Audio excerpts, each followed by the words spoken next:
English నేర్చుకుని అనర్గళంగా మాట్లాడాలనుకుంటున్నారా? అయితే వెంటనే కాల్ చేసి రిజిస్టర్ అవ్వండి. నమస్తే రమ్మగారు. నమస్తే జీ. ఏదైనా మంచి నీతి కథ ఒకటి చెప్పండి రమ్మగారు. మామూలుగా మనం పద్యాలు చెప్పుకుంటుంటాం కదా. బలవంతుడ నాకేమని పలువురితో నిగ్రహించి పలుకుటమేలా, బలవంతమైన సర్పము చలి చీమల చేత చిక్కి చావది సుమతి. బా పద్యం వచ్చేయా నీకు? మా బుడ్డది కదా పిల్లలు చిన్నపిల్లలు ఉంటే వాళ్ళకి స్కూళ్ళకి చెప్పి చెప్పి మనకు కూడా వచ్చేస్తాయి. ఎప్పుడైనా సరే ఎంత బలమైన వాళ్ళైనా ఎవరైనా తమకంటే చాలా చిన్న వాళ్ళతో చేతుల్లోకి చిక్కి దొరికిపోతారు. ఇప్పుడు మన వల్ల వాళ్ళకి ఇబ్బంది అయింది అనుకో, కొంతమంది పాపం తలదించుకుని బతికేస్తారు, సరిపెట్టుకుంటారు. ఒక్కోడు తల సరిపెట్టుకోలేని వాడు ఎవడైనా ఒక సరైన వాడు గనక తగిలితే ఎంత పెద్దవాడైనా గోతులు పడాల్సిందే. మనకి పంచతంత్రంలో భలే మంచి కథలు కనిపిస్తాయి ఇలాంటివి. ఒక పిచ్చుక ఒక ఏనుక్కి బుద్ధి చెప్పింది. పిచ్చుక ఏనుక్కి? పిచ్చుక కనీసం ఎగిరినా ఏనుగు వినిపించుకోదు, అంత చిన్నది. అవును. జటక కుంజర కథ, ఆ కథ పేరు. ఎంత ఇంట్రెస్టింగ్ గా ఉంటుందో, పిల్లలు చెప్పడానికి చాలా బాగుంటుంది, మంచి కథ. ఈ చెటక అని ఒక పిచ్చుకుండే, ఆ పిచ్చుకల జంట ఒక వెలగ చెట్టు మీద గూడు కట్టుకుని పిల్లల్ని పెట్టుకున్నాయి. అయితే వెలగ చెట్టు మీద పళ్ళు లేవు, పూత లేదు, ఏమీ లేదు. ఓ ఏనుగు ఆ దారే పోతూ ఆ వెలగ చెట్టుకి వీపు రాసుకుంటూ ఉండేది. మామూలుగా ఏనుగులు వీపురు రాసుకుంటాయి, ఒంటి దురద పుడుతుంది కదా, చెట్టుకు వేసి చర్మాన్ని ఇలా ఇలా ఇలా ఇలా రుద్దుకుంటాయి. ఏనుగులు చేస్తాయిట, ఒంటెలు చేస్తాయిట. ఒంటెలు కూడా ఒంటి మీద చిన్న చిన్న ముళ్ళు పురుగులు అవి పట్టుకుని ఉంటాయి, మందపాటి చర్మాలు కదా, అవి రుద్దుకోవటానికి గట్టి రాళ్ళు కూడా ఏర్పరుస్తారు. రాజస్థాన్లో పెద్ద పెద్ద రాయి లాంటివి, పెద్ద చెప్టా లాంటిది పెడతారు. ఆ చెప్టాకి ఒళ్ళు రుద్దుకుంటాయి. ఆ చెప్టా కనపడంగానే పరిగెడతాయిట దాని దగ్గరికి. ఏనుగులు పెద్ద పెద్ద చెట్లకి రాసుకుంటాయి. అయితే ఈ వెలగ చెట్టుకి రాసుకుంటుంది. ఏమి ఊరికే వాటికి ఒక తోచదనమాట. పైన ఎక్కడ ఆకు లేదు, పూత పిండా లేనప్పుడు పైకి తొండం చాచి ఒక కొమ్మని పళక్కమని విరిచింది. ఆ కొమ్మ మీదే ఈ చెటక తాలూకు గూడు ఉన్నాయి. ఎత్తు మీద నుంచి పడేసరికల్లా ఏనుక్కాలక్కర్ల పిచ్చికి గూడుకి ఎంత కావాలి, ఇంత పిచ్చికి గూడు, టింగ్ మని బుజ్జి బుజ్జి గుడ్లు ఉంటాయి. ఈ పిచ్చిక చూస్తూ ఉండగానే ఆ ఏనుగు కాస్త ఆ చెట్టు కొమ్మని విరిచేసింది, పడిపోయింది.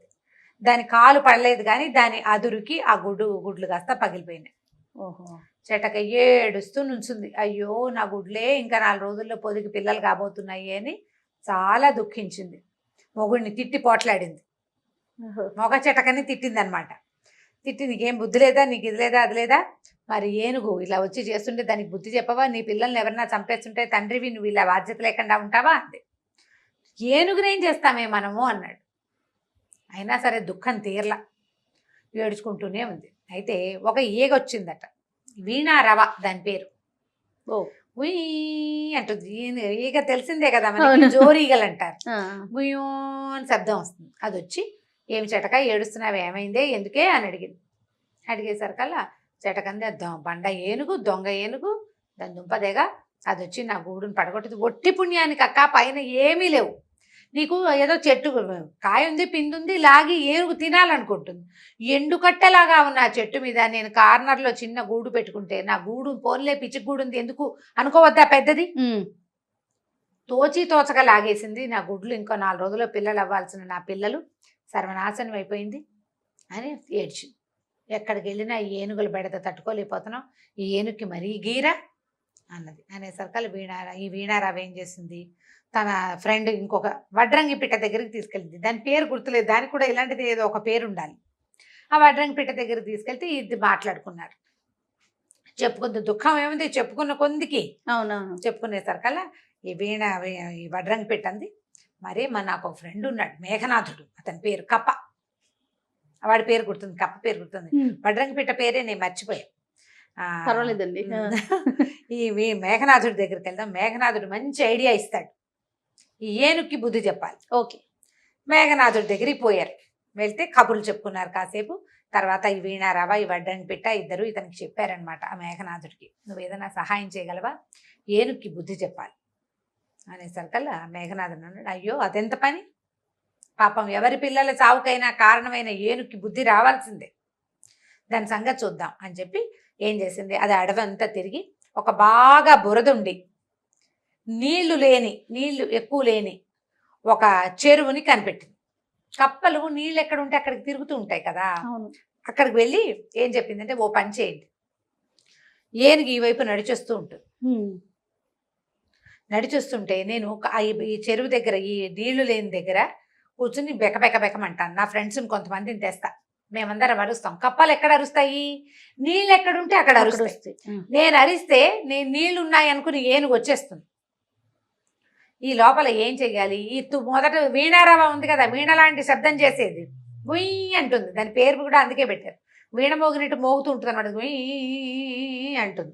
అదే దాని శబ్దం. నువ్వేం చేస్తావంటే దాని చెవిలో సంగీతం పాడు వెళ్ళి, ఏనుగు చెవిలో. ఏనుగు తన్మయత్వంతో కళ్ళు మూసుకుంటుంది. కళ్ళు మూసుకోగానే వడ్రంగి పెట్టింది కదా, అది పరిగెత్తుకుంటూ వచ్చి ఏనుగుని కంటి మీద పొడిచేస్తుంది. కన్ను పొడవనగానే కళ్ళు కనపడకపోయేసరికల్లా ఏనుగుకి దాహం వేస్తుంది. కంటికి దెబ్బ తగిలితే దాని మెకానిజం అది, నీళ్ల కోసం పరిగెత్తుకొస్తుంది. పరిగెత్తుకొస్తే నేను ఈ బురద వైపు దాన్ని లీడ్ చేస్తా, కప్ప తెలివి చూడు అని చెప్పింది. సరే, ఒకనాడు చూసుకున్న ఏనుగు ఆ వైపుకి వచ్చే సమయం చూసుకుని ఈ మన వీణారవ ఉంది కదా, ఏనుగు చెవి పెద్దది, ఏనుగు సంగీతం వింటుంది బాగా. ఇది పోయి దాని చెవి దగ్గర గుయ్యూ అని తిరగడం మొదలెట్టింది. ఆ సంగీతానికి మన వల్ల గుయ్యి శబ్దం వస్తుంటే కాసేపటికి మనకు కూడా కళ్ళు మూతలు పడతాయి, జోలపాట్లాగా. ఏనుగుకి కొంచెం కళ్ళు మూతలు పడ్డాయి. ఏనుగు కళ్ళు తెరుచుకుని ఉండగా వడ్రంగి పిట్టని దగ్గరికి రానివ్వదు, అది తొండంతో విసిరేసేస్తుంది. కళ్ళు మూతలు పడంగానే వడ్రంగి పిట్ట వచ్చేసి గుచ్చేసింది కంట్లో, పొడిచేసింది కళ్ళు. పొడిచేసరికల్లా అది కేవు కేవు గట్టిగా ఘీంకరించింది. ఏనుగు వడ్రంగి పిట్ట ఎక్కి ఏనుగు మీదే కూర్చుంది పైకెక్కి. ఇది అరిచి కేకలు పెట్టింది. అరిచినా సరే ఈ లోపల దాహం వేసేసింది దానికి. కళ్ళు పొడిచేసి కళ్ళు కనపడకపోతే దాహం. ఈ లోపల కప్పలు బెకబెకమంటున్నాయి, ఎక్కడో కప్పలు బెకబెకమంటున్నాయని పరిగెత్తింది అటువైపుకి. పరిగెత్తేసరికల్లా ఒక పెద్ద మురి గుంట అది.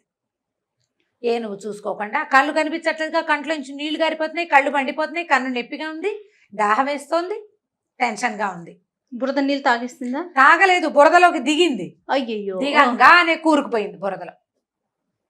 మామూలు కష్టం కాదు అది, ఎంత తంటాలో పడితే గానీ అది బయటికి రాదు. ఇప్పుడు ఏనుగు కష్టాన్ని గురించి కాదు మనం ఇక్కడ ఆలోచించాలి. ఆ ఒట్టి పుణ్యానికి పిచ్చిగూడుని పగలగొట్టేసి అంతే, ఆ పిచ్చిక దాని ఫ్రెండ్స్ తో కలిసి చేసిన శాస్తి. అందుకని ఒట్టి పుణ్యానికి ఎవ్వరి జోలికి వెళ్ళకూడదు. అయ్యా, అంతటి ఏనుగే ఇబ్బంది పడింది. ఎంత బలవంతమైన ఏనుగైనా సరే ఇట్లా చిన్న ప్రాణుల చేతికి చిక్కైనా సరే దొరికిపోతుంది. కాబట్టి ఇప్పుడు తప్పనిసరి అయితే ఏదో చేస్తావు. అవును, తప్పనిసరి కాకపోతే దారే పోతూ ఎవరినైనా ఏడిపించటము, తోచి తోచక హెరాస్మెంట్, తోచి తోచక ఎక్కిరించటము అలా చేయకూడదు. ఆ చేయటం వల్ల ఇలాంటి సమస్యలు వస్తాయి అని చెప్పడానికి ఈ పంచతంత్ర కథని పిల్లలకి ఉదాహరణగా చెప్పచ్చు. చాలా బాగుంది రమ్మగారు, క్యూట్ గా ఉంది. చక్కగా జంతువులు పిల్లలు ఇంట్రెస్ట్ గా వింటారు. అవును, స్టోరీ మంచి నీతి ఉన్న కథ కదా. అవును, చాలా బాగుంది. నమస్తే. నమస్తే జీ.